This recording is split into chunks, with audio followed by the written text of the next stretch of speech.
Bienvenidos a Activamente, un programa para hablar sobre salud mental, porque recordemos, nuestra salud mental está en nuestras manos. Hoy es un día para que recordemos a cuántas personas hemos visto que comen de manera desesperada. Estamos en un almuerzo, nos invitaron a la casa de una amiga, estamos en un restaurante y vemos cómo alguien come de manera desaforada y de repente se va para el baño. ¿Qué está haciendo en el baño? Ah, está vomitando. ¿Y por qué está vomitando? Y empieza a hacer de manera reiterativa. Pero hay otras personas que de repente empiezan a no comer nada. No, a mí ¿tiene agua? Prefiero, pero es que es hora de almorzar. No, almuerzo más tarde y al final no almuerzan. O hay personas que de manera excesiva hacen ejercicio y entonces yo tengo que hacer ejercicio en la mañana, tengo que hacer ejercicio al mediodía, tengo que hacer ejercicio en la tarde, pero adicional a ello, prefiero tomarme una bebida a almorzar. ¿Será que en medio de todo esto hay algunos trastornos? Pues de eso vamos a hablar hoy, de trastornos alimenticios, de bulimia, de anorexia y de vigorexia. Vamos a preguntarle a la gente en la calle si saben qué es un trastorno alimenticio, si saben qué es vigorexia, si saben qué es bulimia y si saben qué es anorexia. Miremos qué dice la gente en la calle. Sí conozco los trastornos alimenticios, digamos que los relaciono con la mala alimentación, ya sea porque se come mucho o se come poco. Sí, un trastorno alimenticio es cuando se hace un salto o un cálculo de comidas inadecuado para disminuir, sea por intencionalmente o involuntariamente por estado anímico. El trastorno alimenticio, según lo que entiendo, es cuando una persona debido a problemas mentales, ya sea situaciones que influyan negativamente en la persona, pues esto hace que no coma, no se alimente bien. Para hablar de estos temas, pues nos acompaña una experta, la doctora Ana Izaza, psiquiatra, profesora de la Universidad del Rosario. Bienvenida, doctora Ana. Muchísimas gracias a ustedes y a ti por invitarme. Bueno, hoy vamos a hablar de los trastornos alimenticios. La bulimia, la anorexia, la vigorexia, pero existen muchos más trastornos alimenticios, solo son esos. ¿Es una moda? ¿Es algo que se puede controlar fácil? ¿Qué son esos trastornos, doctora? Bueno, los trastornos de la conducta alimentaria son muchísimos. ¿Por qué? Porque están asociados precisamente a situaciones en donde yo quiero hacer un control particular de mi comida porque tengo problemas con mi corporalidad, pero también tengo unos patrones inadecuados sobre el perfeccionismo.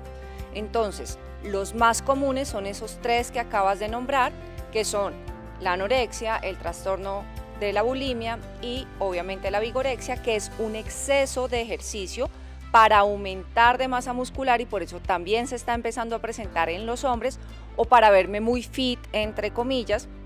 O sea que estos trastornos eran más de mujeres. Era mucho más frecuente entre mujeres. Ahora, con las dietas keto, paleo, etcétera, y con muchas otras dietas que se están empezando a presentar, también se están empezando a ver en los hombres, pero no solamente con temas de homosexualidad o con temas de vernos bien, sino también con temas de que quiero verme más grande, me quiero ver más marcado, quiero verme, digamos que más musculoso, y esto obviamente también se ha convertido en un problema, especialmente para hombres jóvenes y adolescentes. Bueno, es decir que aquí, cuando yo tengo un problema de bulimia o de algún trastorno alimenticio, ¿estoy tendiendo a ser perfecta? Sí, ese es el problema real que hay detrás. Primero, tengo una disfunción de lo que yo veo y lo que realmente estoy percibiendo de mi cuerpo, o sea, tengo una transformación de lo que yo proyecto de mi imagen corporal y mi cuerpo, pero adicionalmente quiero ser perfecto. O sea, cuando yo estoy en el espejo, entonces me miro al espejo y digo, qué horrible soy, estoy muy gorda, pero ¿qué hago con esto? y en realidad estoy flaca. Sí. Delgada, digo. Eso es lo que pasa muchas veces. O por el contrario, me veo demasiado delgada y me quiero ver mucho más marcada o mucho más fuerte. Eso es lo que empieza a pasar, porque quiero tener cierto concepto de belleza que tengo incorporado en mi cerebro. O sea, cuando yo empiezo a tener este tipo de trastornos es porque tengo un estereotipo marcado. Entonces ese estereotipo que también la sociedad me ha vendido de perfección, de belleza, ¿no? Sí, es un estereotipo que me está marcando la sociedad, pero también me estoy marcando yo. Y a veces ese estereotipo me lo ha marcado mi círculo social y a veces mi familia. ¿Cuándo marca la familia? Cuando lo critican a uno y dice, uy, pero mire a ver si come menos, o está comiendo mucho, o deje alguito. Esos comentarios en ciertos momentos de la vida son fundamentales, pero también, por ejemplo, cuando tengo obesidad en la infancia y el médico me dice que tengo que bajar de peso, entonces me empiezan con dietas muy estrictas, o cuando mi familia tiene regímenes alimentarios muy estrictos como no como yemas, no como azúcares, no se come acá en esta familia gaseosas, no, porque todos esos no son prohibiciones extremas y empiezan a satanizar ciertos alimentos. Y cuando yo ya tengo una falsa creencia, porque creo yo que es una falsa creencia de los estereotipos, porque la belleza es dependiendo de cómo yo me acepte, ¿no? A mí misma, y soy bella, perfecta para mí, y empiezo a recuperar mi valor, ¿no? Entonces, ahí creo yo que hay una falsa creencia de un estereotipo, pero esa falsa creencia de ese estereotipo me está generando a mí un problema cuando quiero parecerme a ese, ¿no? Sí, o cuando adicionalmente yo quiero ser tanto como alguien, entonces yo empiezo a identificar, esta persona es muy bonita, pero adicionalmente es muy inteligente, pero adicional le va muy bien en el colegio.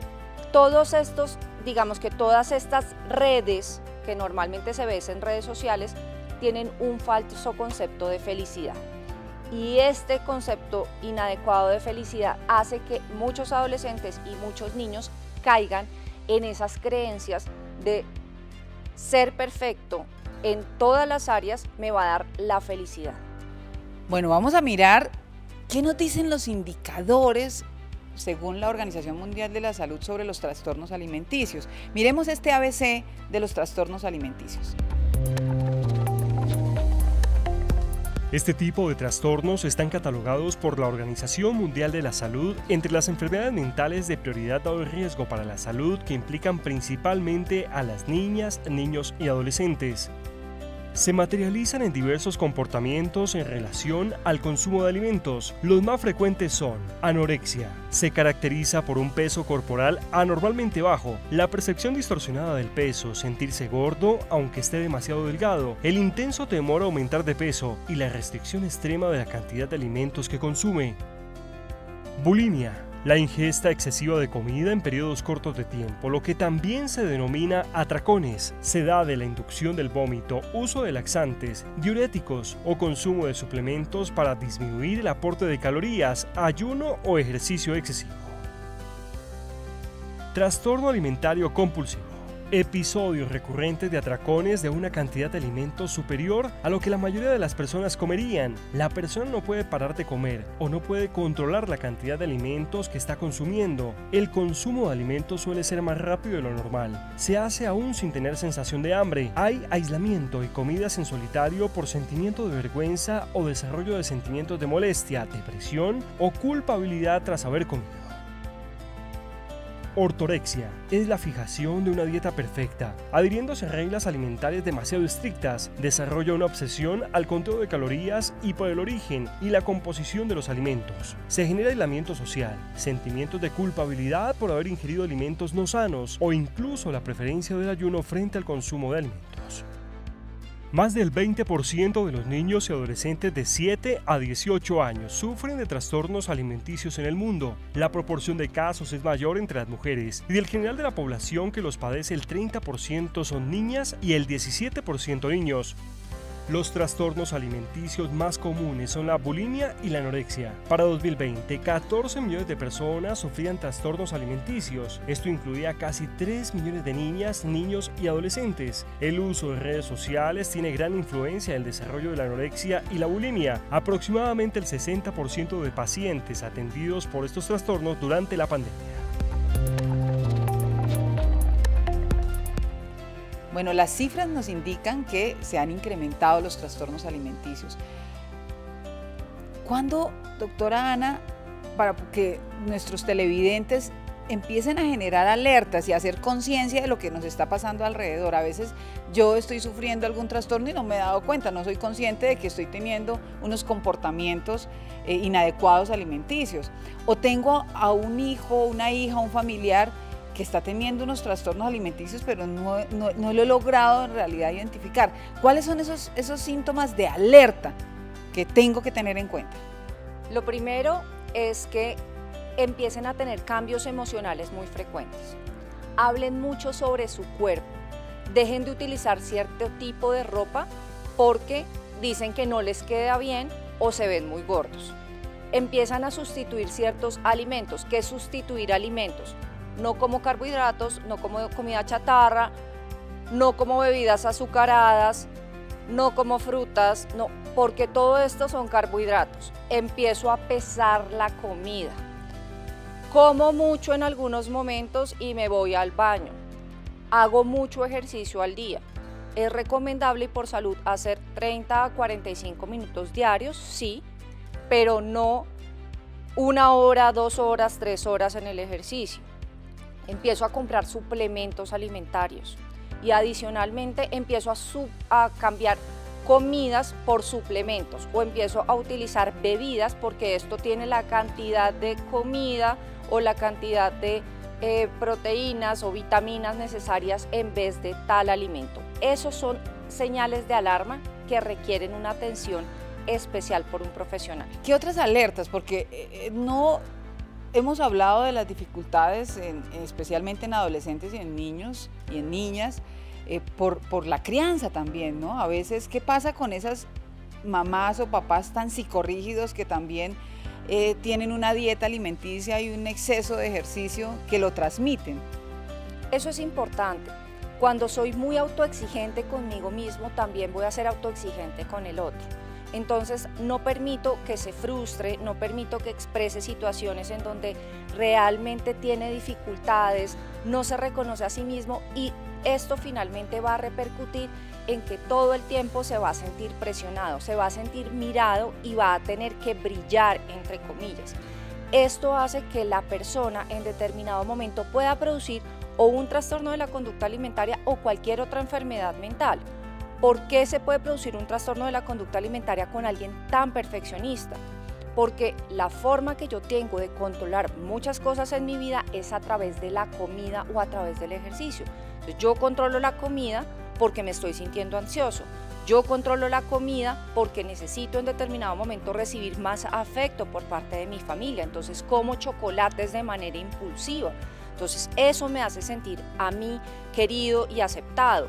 O en determinado momento con mis amigos voy y me como la comida chatarra o voy y los invito a comer o tomo altas cantidades de alcohol precisamente porque está asociado a cosas que no estoy teniendo en casa porque hay mucha perfección y mucha rigidez. Entonces hay que tener cuidado en la forma en cómo nosotros entendemos y escuchamos al otro porque nuestros comportamientos rígidos también se pueden manifestar con este tipo de comportamientos. Es decir, que la familia es fundamental para poder controlar los trastornos alimenticios. Sí, y además algo importante que hay que tener en cuenta es no satanizar los alimentos. O sea, ¿una pizza es buena? Claro que sí, y no va a ser mala. Si yo me como un pedazo de pizza o 2 pedazos de pizza una vez al mes, pero si como pizza 2 pedazos o 3 pedazos de pizza todos los días, pues voy a sufrir de obesidad, evidentemente. Entonces no hay que satanizar, no hay cosas buenas, no hay cosas malas. Todo me da cierto aporte. Entonces yo miro, es como si fuera una cuenta. Yo miro cuánto le estoy aportando a la cuenta y cuánto le estoy quitando de la cuenta. En ese orden de ideas, yo miro cómo le voy a dar ese aporte a mi cuerpo. Evidentemente, en los niños hay que enseñarles a comer frutas y verduras, no hay que darles tanta comida procesada, etcétera, pero en un adolescente podría comerse esa comida procesada ocasionalmente, sí, y un adulto también lo podría hacer. Entonces es importante tener en cuenta eso, y también hay que empezar a cambiar un poco el tema de celebremos con comida, porque otro problema es la celebración con comida, porque hay otro problema que está oculto, que es la obesidad. La obesidad también es otro trastorno de la conducta alimentaria. Bueno, entonces lo que pasa, doctora, es que en Colombia somos un país que toda celebración tiene comida, porque entonces si es un cafecito, pero es un cafecito con pan, con arepa, ¿sí? Si es el cumpleaños, ¿qué vamos a hacer de comida? La Navidad, ¿qué vamos a hacer de comida? Entonces, la comida, pero además porque la comida nos une, porque estar sentados todos a la mesa, y no quiere decir que entonces nos vamos a dejar de celebrar con comida, es que vamos a aprender a comer, vamos a aprender cuáles son esos alimentos y también disfrutar de la comida, ¿no? Exacto, entonces es aprender a comer y a comer adecuadamente. Entonces, no a comer por la emoción, no a comer por la ansiedad, no a comer por lo que me está pasando, no a comer enfrente de una pantalla, no a comer trabajando, sino a comer siendo conscientes de lo que estoy comiendo, y adicionalmente también, si estoy restringiéndome, es decirme a mí mismo qué es el problema que estoy teniendo internamente, qué es lo que está pasando, por qué me estoy sintiendo tan frustrada, con quién no he podido hablar, qué hace que yo en determinado momento no pueda verbalizar mis cosas, y por qué no tengo la confianza suficiente con mis personas más cercanas de poder exteriorizar este problema.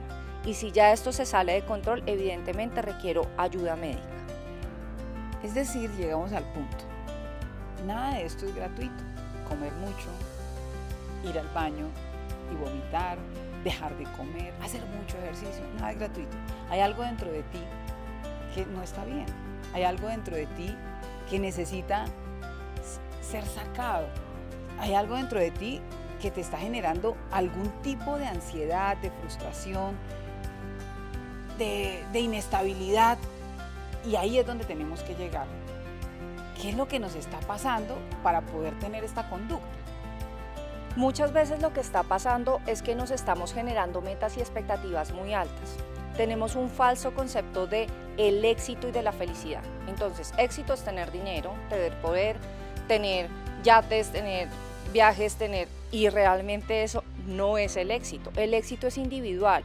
La felicidad no es constante, la felicidad son pequeños momentos, y por eso se llama felicidad, porque si no sería una constante, y realmente son momentos en donde hay muchísimo disfrute, pero también hay momentos de sufrimiento.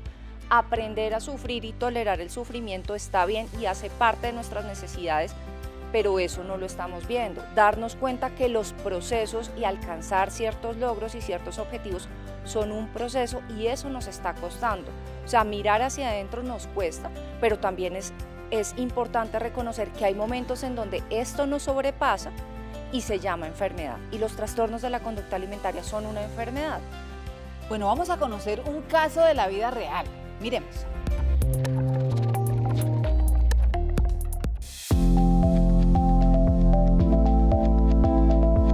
Mi nombre es Diana Treviño Rodríguez, tengo 26 años y actualmente soy profesional en contaduría. Creo que si debo buscar un cuándo, podría irme a mi pasado a pensar en que de pequeña comía demasiado. Me encantaba, como todo niño, comer dulces, comer papas, comer paquetes, y lastimosamente mi mamá era todo lo contrario. Mi mamá era una persona muy esbelta, que le gustaba bastante el ejercicio, y a mi edad de 9 años empezó a compararme con mis compañeras. Empezó a hacerme sentir obesa frente a mis compañeras. Es por eso que a esa edad empezó a tener dietas en donde solo podía comer por colores. Usualmente era solo el color verde, hasta el punto que el solo tomar agua me hacía sentir culpable, ya que sentía que me iba a engordar. La dieta sirvió hasta mis 13 años, ya que me quedé estancada en el mismo peso. y no me hacía sentir bien. Verme para mí en un espejo era una tortura completa. Por eso a mis 13 años fue mi primer vómito y empecé a tener estos episodios tan constantes que me empezaron a internar.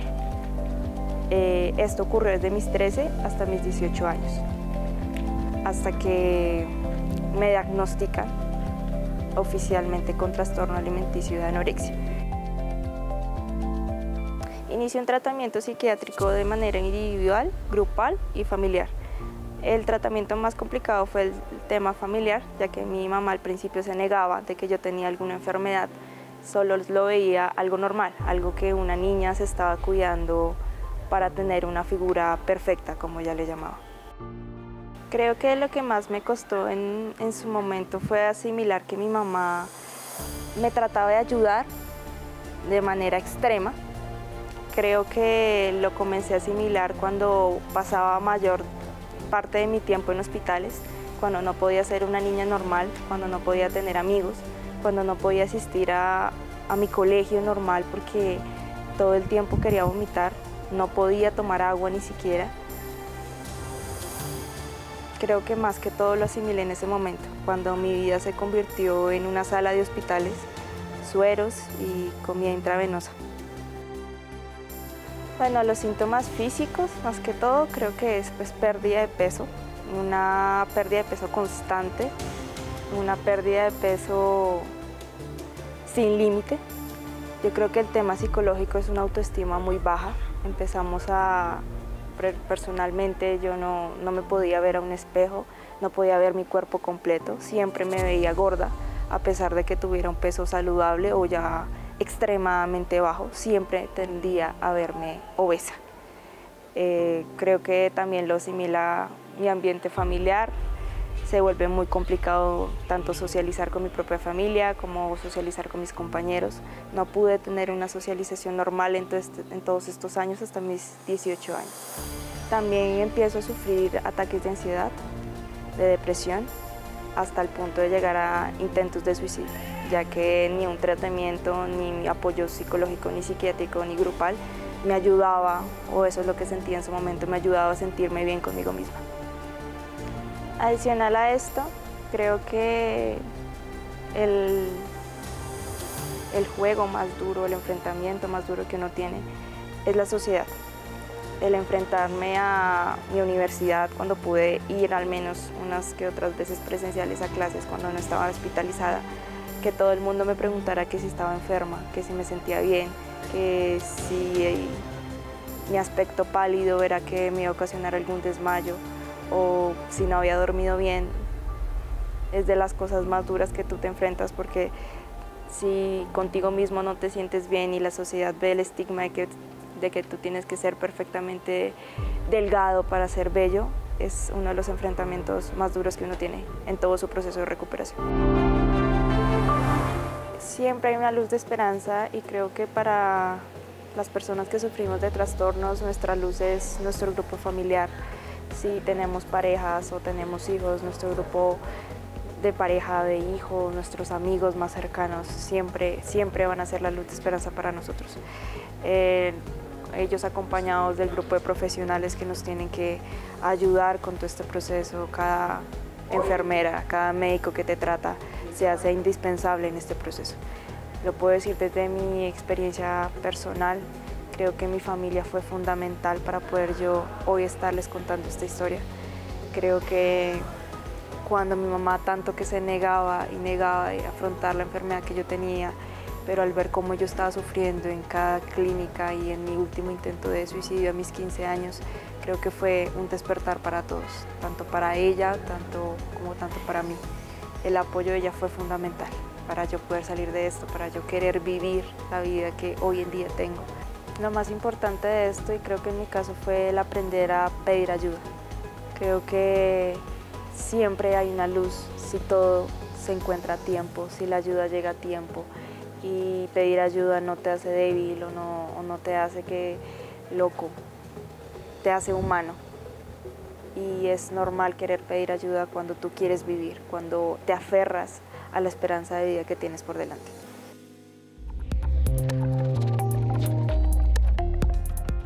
Bueno, aquí este caso nos muestra que sí es posible superar un trastorno alimenticio, o sea, sí podemos salir de ese escenario en el que nos encontramos.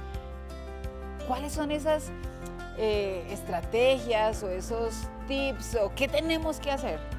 Bueno, lo primero es identificar, ya habíamos hablado, pedir ayuda. La ayuda básicamente la pedimos inicialmente con el médico general.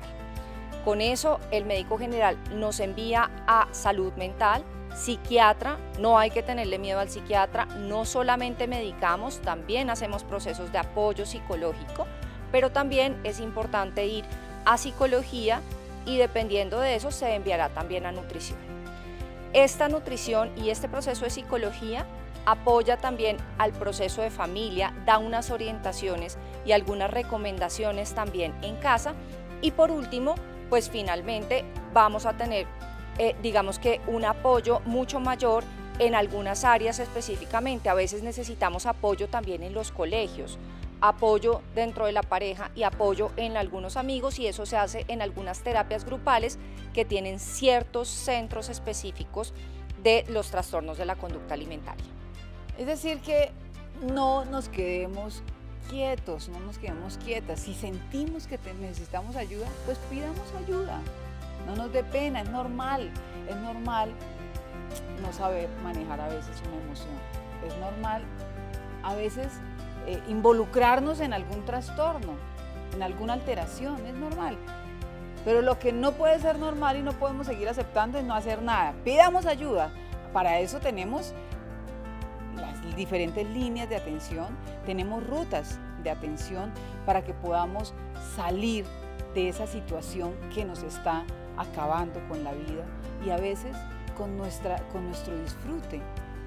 Así que bueno, doctora, podríamos seguir hablando aquí de este tipo de trastornos, pero se nos agotó el tiempo. Yo quisiera que le diera un mensaje a todos los televidentes que tenemos que cambiar esa falsa creencia de que ir al psiquiatra es porque estamos locos.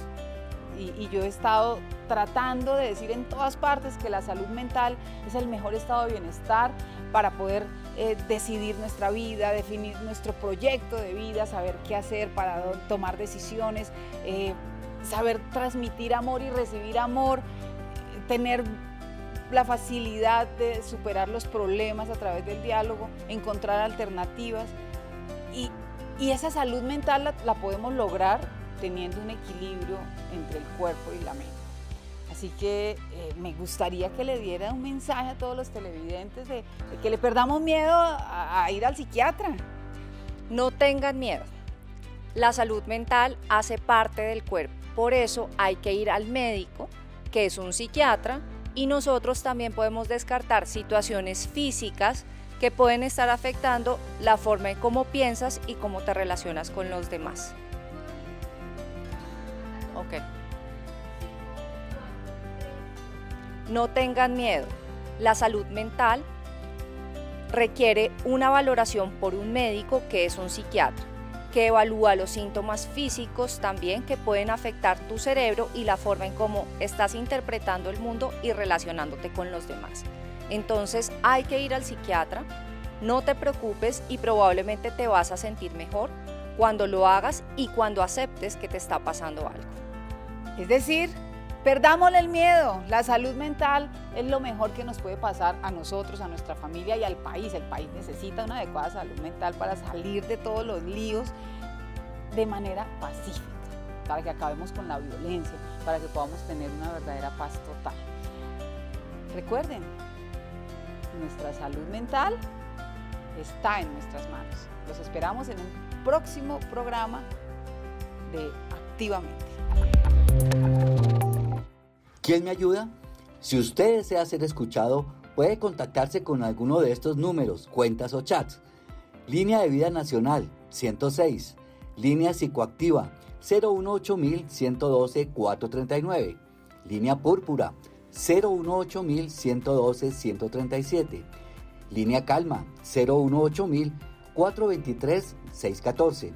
Y chat app puede comunicarse al 333-03-33-588 y en la página web www.porquequieroestarbien.com.